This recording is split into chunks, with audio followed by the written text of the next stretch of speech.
Assalamualaikum warahmatullahi wabarakatuh. Bismillah, alhamdulillah, wassalatu wassalamu ala rasulillah Sayyidina wa maulana Muhammad ibn Abdillah wa ala alihi wa ashabihi wa man tabi'ahu ila yaumil qiyamah, amma ba'd. Selamat pagi anak-anak. Bagaimana kabar kalian? Alhamdulillah semua baik dan sehat ya. Masih semangat? Alhamdulillah. Oke, untuk menambah semangatnya, mari kita tepuk semangat. 1, 2, 3. Semangat. Alhamdulillah semua semangat. Selanjutnya akan saya absen. Ananda Hildan, Adeli Hilmi, Aprilia Hikmah. Alhamdulillah semua hadir. Anak-anakku semua, kemarin kita telah belajar tentang mengkafani jenazah COVID-19. Gimana? Ada yang masih ingat dengan pelajaran yang lalu? Masih semua ya? Nah, baik. Untuk membuktikan bahwa kalian masih ingat, ya, maka akan saya kasih pertanyaan. Ya, Mas Khalid Bisri, dijawab. Dalam mengkafani COVID-19, selain kain kafan, apa yang harus disertakan di dalam sela-sela kain kafan tersebut? Plastik, ya, betul sekali. Ya. Berarti kalian masih ingat pelajaran yang lalu. Anak-anakku semua, sebelum saya sampaikan materi pertemuan kali ini, akan saya sampaikan terlebih dahulu kompetensi dasar pembelajaran di pagi hari ini. Yang pertama adalah menerapkan pentingnya syariat Islam tentang kewajiban mensolati jenazah. Yang kedua, mengamalkan sikap tanggung jawab dan peduli dalam kehidupan sehari-hari sebagai implementasi dari materi mensolati jenazah. Selanjutnya, menganalisis ketentuan tentang materi mensolati jenazah. Yang keempat, mengomunikasikan hasil analisis tentang tata cara mensolati jenazah. Adapun indikator dalam materi kali ini adalah pertama, menjelaskan ketentuan mensolati jenazah. Yang kedua, menjelaskan hikmah dari mensolati jenazah. Yang ketiga, menunjukkan rasa tanggung jawab melalui materi mensolati jenazah. Selanjutnya, yang keempat adalah memperagakan tata cara mensolati jenazah. Adapun tujuan pembelajaran materi mensolati jenazah adalah sebagai berikut. Jadi setelah mengikuti proses pembelajaran dengan metode discovery learning, peserta didik diharapkan memahami konsep, menganalisis, menyelesaikan masalah kontekstual yang berkaitan dengan menjelaskan ketentuan mensolati jenazah. Yang kedua, menjelaskan hikmah dari mensolati jenazah. Selanjutnya yang ketiga, menunjukkan rasa tanggung jawab melalui materi mensolati jenazah. Yang keempat, memperagakan tata cara mensolati jenazah. Anak-anakku semua, untuk lebih memudahkan pemahaman tentang tata cara mensolati jenazah, akan saya putarkan video pembelajaran dan tolong diperhatikan, dipahami, dan diamati dengan serius, dengan baik dan benar. Assalamualaikum warahmatullahi wabarakatuh. Bismillah, alhamdulillah, wassalatu wassalamu ala rasulillah Sayyidina wa maulana Muhammad ibn Abdillah wa ala alihi wa ashabihi wa man tabi'ahu ila yaumil qiyamah, amma ba'd. Saya sebagai pemateri pada kesempatan kali ini akan membahas tentang sholat jenazah. Mengingat materi ini sangat penting, untuk itu saya mohon agar diperhatikan dengan serius. Sholat jenazah adalah mensolati jenazah seorang muslimin atau muslimat dengan syarat dan rukun tertentu yang ditentukan oleh syariat Islam. Syarat mensolati jenazah, pertama, bersih badan, pakaian, dan tempat dari hadas dan najis. Yang kedua, menutup aurat, dan yang ketiga, menghadap kiblat. Kemudian yang keempat adalah letak jenazah di depan orang yang mensolatkan, kecuali sholat tersebut adalah sholat gaib. Untuk selanjutnya adalah rukun sholat jenazah. Rukun sholat jenazah di sini ada 8. Yang pertama adalah niat. Untuk niat dibedakan antara jenazah laki-laki dan jenazah perempuan. Untuk jenazah laki-laki adalah usolli ala handal mayyiti arba'at takbiratin fardu kifayatin imaman lillahi ta'ala. Apabila menjadi makmun, maka lafal imaman diganti dengan makmuman lillahi ta'ala. Untuk niat sholat jenazah perempuan adalah sebagai berikut. Usolli ala hadhil mayyitati arba'at takbiratin fardu kifayatin imaman lillahi ta'ala. Apabila menjadi makmum, maka lafal imaman diganti dengan makmuman lillahi ta'ala. Untuk selanjutnya rukun sholat jenazah yang kedua adalah berdiri bagi yang mampu. Ini berarti bagi yang tidak mampu berdiri boleh sholat jenazah dengan duduk. Yang ketiga, melakukan takbir 4 kali. Takbir yang pertama disebut takbiratul ihram. Dan setelah takbiratul ihram ini, maka harus membaca Fatihah. Sementara Fatihah adalah merupakan rukun sholat jenayah yang keempat. Setelah membaca Fatihah, kemudian takbir yang kedua. Setelah takbir yang kedua, maka membaca sholawat Nabi. Dan sholawat Nabi tersebut adalah merupakan rukun sholat jenayah yang kelima. Untuk selanjutnya takbir yang ketiga. Setelah takbir yang ketiga, maka wajib membaca doa. Karena doa setelah takbir yang ketiga ini merupakan rukun sholat jenayah yang keenam. Adapun doanya dibedakan antara doa jenayah laki-laki dan doa jenayah perempuan. Doa jenayah laki-laki adalah sebagai berikut. Allahumma ighfir lahu warhamhu wa'afihi wa'fu anhu. Sementara untuk doa jenayah perempuan adalah Allahumma ighfir laha warhamha wa'afiha wa'fu anha. Untuk selanjutnya takbir yang keempat. Setelah takbir yang keempat, maka wajib untuk membaca doa. Untuk doanya juga dibedakan antara doa jenayah laki-laki dan doa jenayah perempuan. Untuk doa jenayah laki-laki adalah Allahumma la tahrimna ajrohu wa la taftinna ba'dahu waghfir lana walahu. Sementara untuk doa jenayah perempuan adalah Allahumma la tahrimna ajroha wa la taftinna ba'daha waghfir lana walaha. Kemudian salam. Dan salam ini merupakan rukun sholat jenayah yang ketujuh. Assalamualaikum warahmatullahi wabarakatuh. Assalamualaikum warahmatullahi wabarakatuh. Untuk selanjutnya rukun sholat jenayah yang kedelapan adalah tartib. Maksud daripada tartib adalah yang dahulu didahulukan dan yang akhir harus diakhirkan. Selanjutnya posisi imam ketika mensolati jenayah. Posisi imam ketika mensolati jenayah laki-laki adalah sejajar dengan kepala jenayah. Posisi imam ketika mensolati jenayah perempuan maka sejajar dengan perut atau punggung jenayah. Untuk selanjutnya, hukum sholat jenayah. Mensolati jenayah seorang muslim atau muslimat hukumnya fardu kifayah. Maksudnya, apabila ada kematian di suatu desa dan ada salah satu penduduk desa tersebut yang mensolati, maka seluruh penduduk desa sudah terbebas dari dosa. Namun, apabila tidak ada satupun penduduk desa yang mensolatinya, maka seluruh penduduk desa tersebut mendapatkan dosa. Demikian materi sholat jenayah sudah saya sampaikan. Semoga bermanfaat. Terima kasih.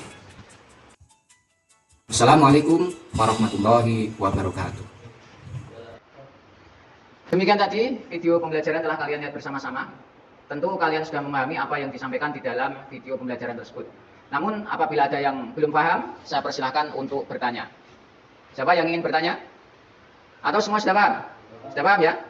Baik, kalau memang tidak ada pertanyaan, sekarang waktunya diskusi. Dalam diskusi kali ini, saya bagi menjadi dua kelompok. Kelompok yang pertama diketuai oleh Mas Adi Nugroho. Dan kelompok yang kedua diketuai oleh Mbak Aprilia. Silakan membentuk kelompoknya masing-masing. Ya, waktu membentuk kelompok 1 menit, silakan dibentuk kelompoknya masing-masing. Sekarang silakan masing-masing kelompok mendiskusikan jawaban dari perintah berikut ini. Diperhatikan, setelah kalian melihat tayangan video pembelajaran tadi, silakan analisis tayangan video pembelajaran tadi. Kemudian setelah selesai analisis, silakan pimpinan kelompok mempresentasikan hasil dari diskusinya masing-masing. Waktu 5 menit untuk mendiskusikan. Silakan didiskusikan.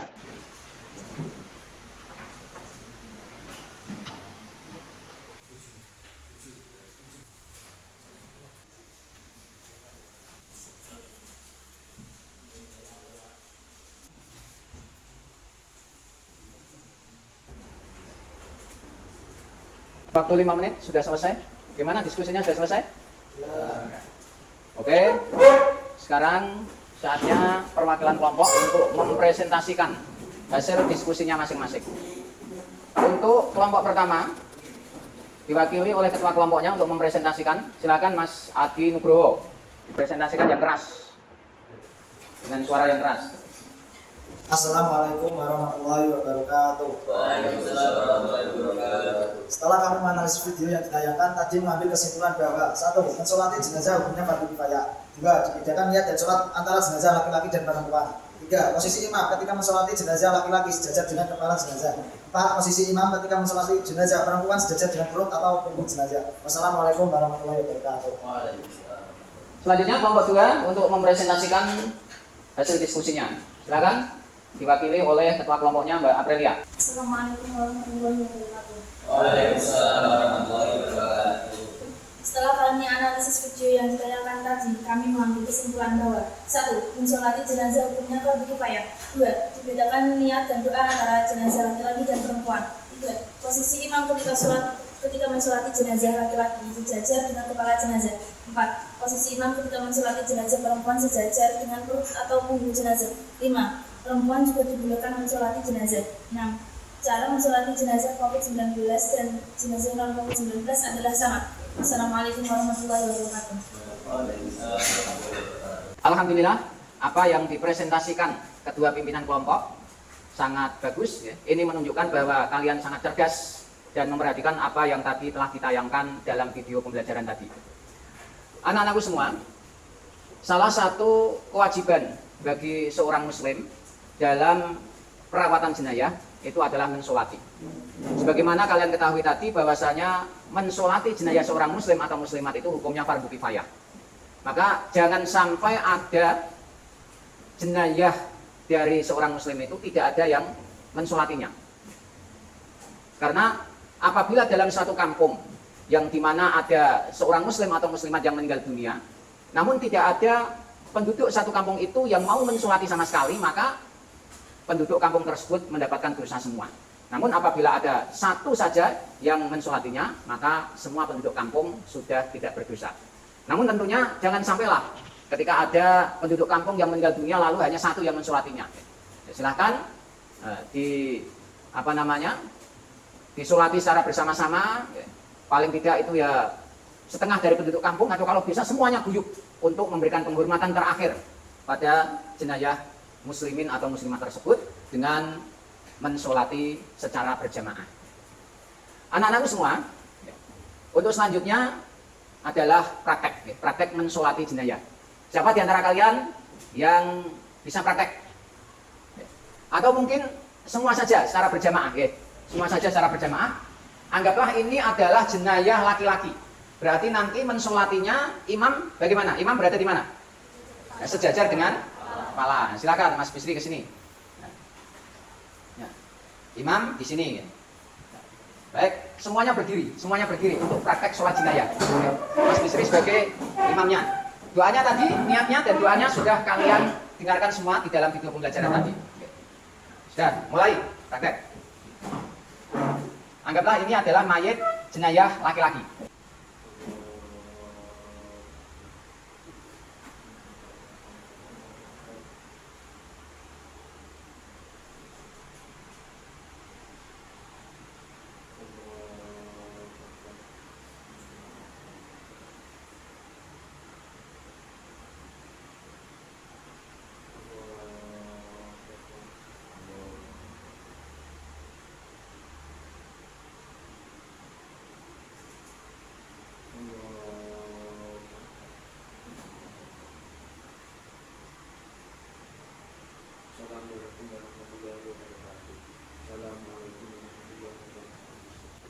Sudah, silakan duduk di tempatnya masing-masing. Alhamdulillah, kalian telah mampu untuk memperagakan sholat jenazah. Harapan saya, ketika nanti di tempat kalian, di desa kalian, di kampung kalian, nanti ada kematian, maka kalian harap bisa untuk mengikuti sholat jenazahnya. Jangan sampai di antara kalian, ketika tetangga kalian mengalami kematian, kalian tidak ikut mensolatinya. Karena itu adalah sebagai bentuk kepedulian kalian terhadap tetangga kalian. Lagian, mungkin suatu ketika, ya bukan hanya kalian, semua manusia suatu ketika itu pasti mengalami kematian. Nah, nanti kalau misalkan kalian tidak peduli ketika tetangga kalian meninggal dunia, bisa jadi suatu ketika kalian meninggal dunia pun tetangga kalian tidak peduli. Jadi malah tidak ada yang mensolati, kan ya repot juga. Atau yang mensolati hanya satu misalkan, hanya sekedar untuk menggugurkan fardu kifayah tadi. Itu kan ya tidak baik juga. Maka usahakan ketika di desa kalian ada kematian, maka usahakan semaksimal mungkin kalian bisa hadir untuk bertakziah dan ikut mensolatinya. Demikian tadi pembelajaran telah kita laksanakan bersama-sama. Untuk selanjutnya tentang masalah evaluasinya nanti akan saya kirim untuk soalnya lewat Google Form dan silahkan dikerjakan di rumah masing-masing. Untuk selanjutnya nanti masalah nilai akan saya informasikan di pertemuan-pertemuan yang akan datang. Anak-anakku semua, karena waktu sudah habis, maka Mari kita tutup pembelajaran di pagi hari ini dengan membaca tasbih dan hamdalah.